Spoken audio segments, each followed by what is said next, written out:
Important rules to change singular to plural. আমরা সবাই জানি যে নাউনের একটা পার্টে আছে নাম্বার। নাম্বার কয় প্রকার? নাম্বার দু প্রকার, সিঙ্গুলার ও প্লুরাল। সিঙ্গুলার বললে কি বোঝায়? সিঙ্গুলার বললে কোনো একটিমাত্র বস্তু বা বিষয়কে বোঝায়, এবং প্লুরাল বললে একের বেশি বোঝায়। এবার সিঙ্গুলার থেকে প্লুরাল করার কিছু নিয়ম আছে, সেই নিয়মগুলি তোমাদের সঙ্গে আজ শেয়ার করব। প্রথমে ফার্স্ট নিয়মে কি বলছে? শব্দের শেষে এস যুক্ত করে প্লুরাল করা হয়। এটা আমরা সকলেই জানি যে কোনো শব্দের শেষে আমরা যদি এস যুক্ত করি তবে সেটা কি হয়? সেটা প্লুরাল ফর্ম হয়। যেমন আমরা বাংলায় যদি বলি একটি মেয়ে, সেটাকে ইংরেজিতে লিখি কি? আ গার্ল বলে। এবার এটাই যদি মেয়েগুলি বলি তাহলে একের বেশি মেয়ে বোঝাচ্ছে, তখন সেক্ষেত্রে প্লুরাল করার জন্য আমরা গার্লের সঙ্গে এস যুক্ত করি। এটা বেসিক নিয়ম, কিন্তু কিছু কিছু ক্ষেত্রে একটু চেঞ্জেসও হয়, সেই রুলসগুলোই আসি এবার।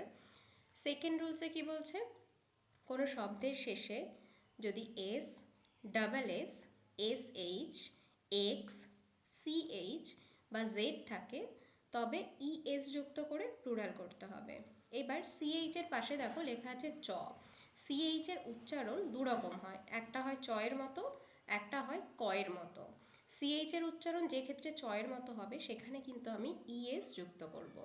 যেমন উদাহরণ দিয়ে বোঝাই, বিইউএস বাস, শেষে এস আছে তাই এর সঙ্গে প্লুরাল করার সময় ইএস যুক্ত হয়েছে, বিইউএস ইএস বাসেস।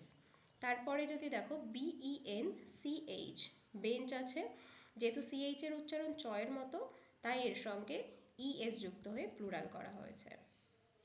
এরপরে তোমাদেরকে বলেছিলাম সিএইচ এর দুটো উচ্চারণ হয়, একটা হয় চয়ের মতো, একটা হয় কয়ের মতো। তো চয়ের মতো তো হলে জানলাম যে ইএস যুক্ত করব, কিন্তু যদি সিএইচ এর উচ্চারণ কয়ের মতো হয় তবে কিন্তু শুধুমাত্র এস যুক্ত করে প্লুরাল করব।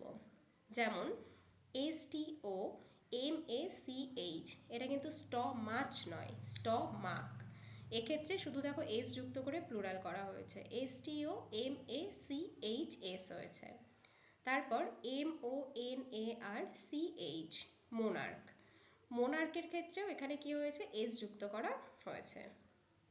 তারপর চলে আসি তৃতীয় নিয়মে। তৃতীয় নিয়মে কি বলেছে? যদি শব্দের শেষে ওয়াই থাকে এবং তার আগে কোনো কনসোনেন্ট থাকে তবে ওয়াইয়ের পরিবর্তে আই ই এস বসবে। আশা করি সবাই কনসোনেন্ট এবং ভাওয়েলের যে কনসেপ্ট সেটা জানো।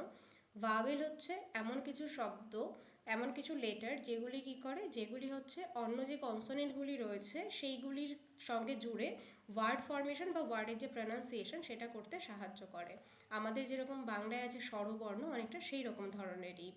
তো কনসোনেন্ট যদি থাকে সেক্ষেত্রে আমি কি করব? ওয়াইয়ের পরিবর্তে আই ই এস বসাবো প্লুরাল করার জন্য। যেমন উদাহরণস্বরূপ দেখো বিও ডি ওয়াই, বডি, শেষে আছে ওয়াই, তার আগে আছে ডি। এইবার এটা ডিটা কনসোনেন্ট, তাই সেক্ষেত্রে যখন আমি প্লুরাল করব ওয়াইটা উঠে গেল এবং তার পরিবর্তে দেখো আই ই এস বসেছে, বডিজ হয়েছে, B O D I E S. এরপর চলে আসি পরের নিয়মে। তো তার আগে আমরা তো তোমায় বলবো যে যদি ওয়াইয়ের আগে কনসোনেন্ট থাকে তবে তো আমরা আইএস যুক্ত করছিলাম, কিন্তু ওয়াইয়ের আগে যদি ভাওয়েল থাকে তবে কি করব? তবে কিন্তু ওয়াইটা অ্যাজ ইট ইজ থাকবে এবং তার সঙ্গে শুধুমাত্র এস যুক্ত করেই প্লুরাল করব। যেমন বিও ওয়াই, বয়, এখানেও শেষে ওয়াই আছে কিন্তু তার আগে ও, ও একটা ভাওয়েল। আমরা জানি মোট ভাওয়েলের সংখ্যা কটি? 5টি। কি কি? এ, ই, আই, ও, ইউ। তো এই 5টি ভাওয়েলের মধ্যে একটা ভাওয়েল ও, যার ও বসেছে ওয়াইয়ের আগে, তাই এখানে শুধু এস যুক্ত হয়েছে।